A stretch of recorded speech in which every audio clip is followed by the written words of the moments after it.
राधे राधे। आज का जो बात करेंगे हम लोग वास्तु के बारे में। पहले भी मैं बहुत सारे वीडियो वास्तु में डाल चुकी हूँ, क्योंकि देखिए कि वास्तुकार को सब लोग दिखा नहीं पाते, या सही वास्तुकार नहीं मिलता, या लोग वास्तुकार को दिखा रहे हैं उसके बाद भी कोई उन्नति नहीं हो रही। ऐसी शिकायतें बहुत आप लोगों से आती है। और हम लोग भी जब विज़िट पे जाते हैं तो बहुत सारे लोग वास्तुकार आते हैं, उसके बाद भी उन लोगों को वो सेटिस्फेक्शन या वो रिज़ल्ट नहीं मिलता। तो बहुत ज़्यादा विस्तार से, तो क्योंकि वास्तु एक बहुत बड़ा विज्ञान है, एक बहुत बड़ा अध्याय है, और इसके साथ ज्योतिष का भी बहुत करीबी संबंध है। तो सब कुछ तो एक साथ बताया नहीं जा सकता, इतने बड़े विज्ञान को, इतनी बड़ी सृष्टि को। आज मैं बात जो कर रही हूँ वो बहुत ज़्यादा ज़रूरत है इंसान को कि घर की, क्योंकि घर जो होते थे पहले, बिल्डिंग होती थी, स्टैंडर्ड बिल्डिंग होते थे, या लोग अपने घर बनाते थे। अब जगह लोगों की कम हो गई तो ज़्यादातर फ्लैट्स में रहते हैं, या जो मेन गेट घर का होता है। मैं जो बातें आपको बता रही हूँ, अगर आप लोग ध्यान से सुनेंगे तो दोनों चीज़ों में, चाहे फ्लैट हो चाहे घर हो, दोनों चीज़ों में आप लोगों को फ़ायदा होगा, और आप लोग स्वयं इसका निवारण कर सकते हैं। तो देखिए, घर जो होता है, अधिकतर लोग बोलते हैं कि दक्षिण मुखी नहीं होनी चाहिए, कि साउथ की तरफ मुख करके घर से नहीं हो, लोग पूरब और पश्चिम को कर लेते हैं। पूरब और पश्चिम पूजा के लिए सही है, किंतु दक्षिण दिशा, कहीं कहीं दक्षिण दिशा भी पूजा के लिए भी बहुत ज़्यादा उपयोगी है। ये मैं बाद में किसी एपिसोड में आपको समझाऊंगी।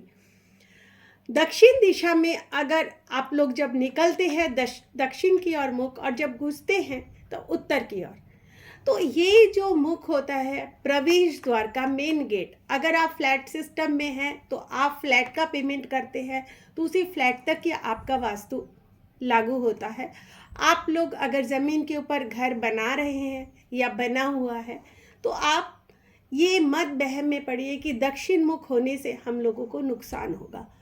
देखिए क्या होता है, कई बार जो उस घर के बड़े बुजुर्ग होते हैं या जिसके नाम पे घर होता है, उसका अगर बृहस्पति सही स्थान में नहीं हो, या बृहस्पति का जब वर्तमान पहले परिस्थिति अच्छी हो, दिन के दिन गिरती जा रही हो, तो कहीं ना कहीं ग्रह दोष होता है। किंतु इसके लिए वास्तु को आप लोग दोष मत करिए। अगर उनका मंगल सही स्थान में है, या घर में अगर 4 व्यक्ति रहते हैं, चारों का मंगल प्रबल है, मंगल स्वयं घर में है, मंगल ऊंच का है, तो आप लोगों को वो घर बहुत फलीभूत होगा। मान लीजिए किसी ग्रह के कारण आपको नुकसान हो जाता है, तो आप लोग बहुत वहम में पड़ जाते हैं कि इस घर में बीमारी नहीं जा रही, ऐसा है वैसा है। उसके बाद भी आप लोगों को मैं निवारण भी साथ में बता दे रही हूँ। बहुत आसान तरीका है। मेन गेट के अंदर देखिए क्या होता है, जैसे कि ग्रह के निवारण के लिए हम लोग बोलते हैं ना, सोने का, चांदी का, नीलम का, इसका उसका अंगूठी, आप ये ज्योतिष लोग बोलते हैं, इस भगवान की पूजा कीजिए, उस भगवान की पूजा कीजिए।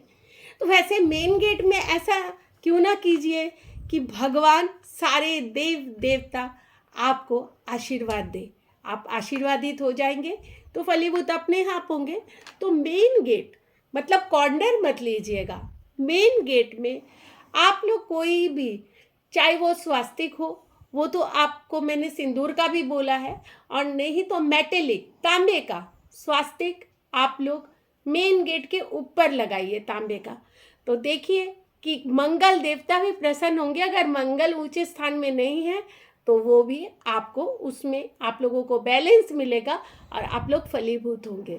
तो मुझे लगता है, और नॉर्थ की ओर आप चेहरा करके घुसेंगे तो आपको शांति, समृद्धि घर में, जिसको बोलते हैं कि हमेशा ही लाभ होगा। बाकी दिशाओं के बारे में आगे वीडियोस में बताऊंगी। इसी के साथ ही नमस्ते। और मैं चाहूँगी कि मेरी वीडियो को आप लोग लाइक करें और शेयर करें। आप लोग शेयर करेंगे, लाइक करेंगे, कमेंट भी देंगे कि आपको क्या जानना है, क्या चाहिए, तो मुझे भी इसमें बहुत हेल्प मिलेगा।